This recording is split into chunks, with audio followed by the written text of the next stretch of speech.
જય માતાજી, હું નીરુબેન મેણિયા આપનું સ્વાગત કરું છું ગુજરાતી કિચનમાં. આજે આપણે બનાવશું સિંગદાણાની ભેળ. જો તમને આ વિડીયો પસંદ આવે તો લાઈક કરજો, શેર કરજો, મારી ચેનલને સબસ્ક્રાઈબ કરજો. ચાલો આપણે સિંગદાણાની ભેળ બનાવવાની ચાલુ કર્યું અને સ્પેશિયલ આપણે મસાલો પણ બનાવશું સિંગદાણાની ભેળનો. તો એક વાટકી મેં સિંગદાણા લીધા છે ને આ શાકભાજી લીધા છે, મરચું, ટમેટું, ડુંગળી અને કોબી અને લીંબુ ને ધાણા લીલા લીધા છે. આપણે જે શાકભાજી લેવું હોય એ તમારે લઈ શકો. આપણે સ્પેશિયલ મસાલો બનાવવા માટે આ લીધું છે. 1 ચમચી જીરું, મરીના દાણા લીધા છે 7-8 અને અજમાઈ અને વરિયાળી લીધી છે અને આપણે થોડીક ખાંડ લીધી છે અને આ હળદર લીધી છે અને હિંગ લીધી છે, લાલ મરચું લીધું છે અને ગરમ મસાલો અને આમચૂર પાવડર અને ચાટ મસાલો લીધો છે આપણે અને મીઠું જરૂર પડશે આપણે, આટલી જરૂર પડશે આપણે. હવે ગેસ ચાલુ કરવી આપણે અને એક તવી મૂકવી, એમાં આપણે મસાલા થોડાક શેકી લઈશું.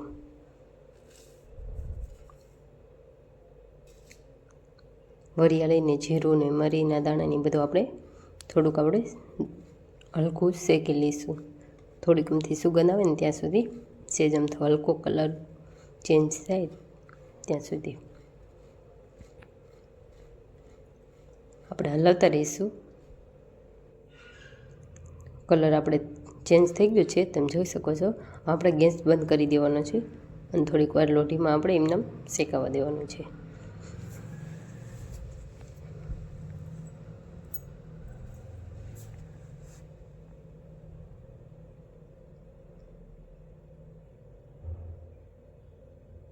હવે એમાં આપણે બધા મસાલા નાખી દઈશું. ગેસ બંધ કરી દેવાનો છે એટલે આપણે મસાલા દાજી ન જાય, નક તો ચોટી જશે. આપણે જલકું હશે એટલે આપણે મસાલો એકદમ મિક્સ થઈ જશે. હવે આપણે તરત નીચે ઉતારી લેવાનું છે અને ડીશમાં કાઢી લેવાનું છે. ઠરવા માટે આપણે ડીશમાં કાઢી લઈશું. તવીમાં રહેવા દઈશું તો બળી જશે આપણું લાલ મરચું ને બધું, એટલે આપણે ડીશમાં કાઢી લઈશું. એને આપણે ઠરવા દઈશું. ત્યાં સુધીમાં આપણે શાકભાજી કટિંગ કરી લઈશું.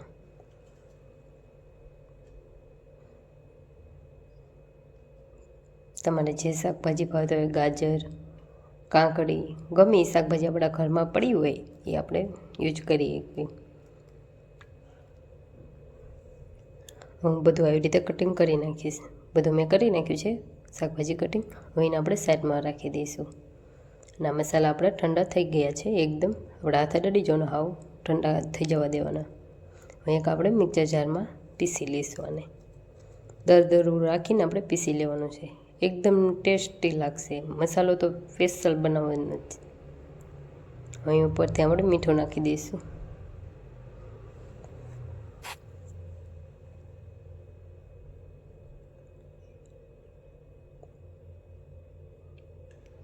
આ મેં પીસી લીધું છે એકદમ દરદરું.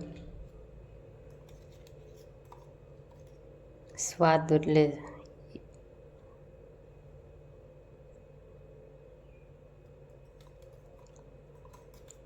આ મસાલાને આપણે શાકી લેવાનું એવું લાગે તો. હવે આપણે સિંગદાણા થોડાક હલકા તેલમાં ફ્રાય કરી લઈશું. એમાં મેં 1 મોટી ચમચી જેટલું તેલ નાખ્યું છે અને તેલને આપણે ગરમ થવા દઈશું. એમાં આપણે 1 વાટકી ભરી સિંગદાણા નાખી દઈશું અને સેજ આપણે હલકા જ કલર બદલાય ત્યાં સુધી આપણે એને તેલમાં શેકી લઈશું. બહુ નથી શેકવાના, સેજ જ તે આપણે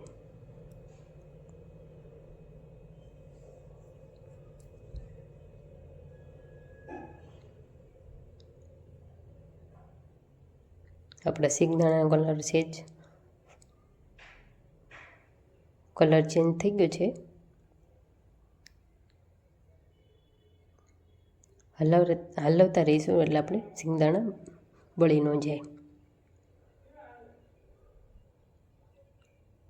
બહુ નથી લાલ થવા દેવાના, સેજ અમથા થાય ત્યાં સુધી આપણે શેકશું એને.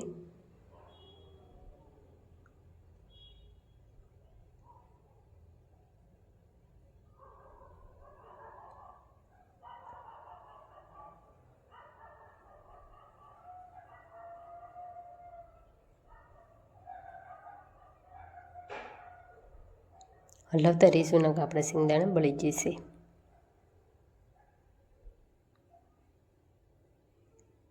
હવે આપણે ગેસ બંધ કરી દઈશું અને પછી આપણે કાઢશું.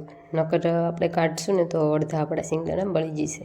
એટલે ગેસ બંધ કરી દઈશું અને બધા કાઢી લઈશું એવી રીતે. બધા સિંગદાણા મેં કાઢી લીધા છે ડીશમાં. હવે એક આપણે મોટો વાટકો લઈશું. મિક્સ કરવા માટે આપણે મોટું વાસણ લેવાનું છે. એમાં આપણે મેં સિંગદાણા નાખી દઈશું.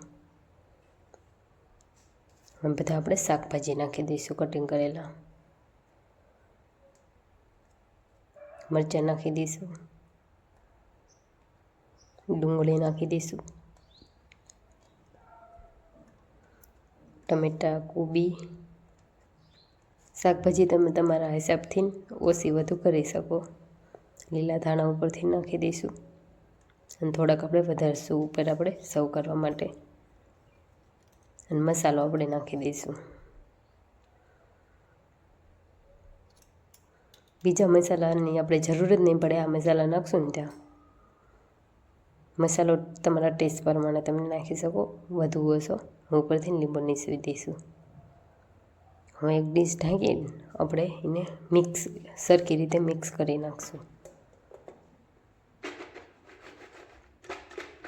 આવી રીતે મિક્સ કરવાથી બધું એકદમ મિક્સ થઈ જાય. હવે આપણે મિક્સ થઈ ગઈ છે.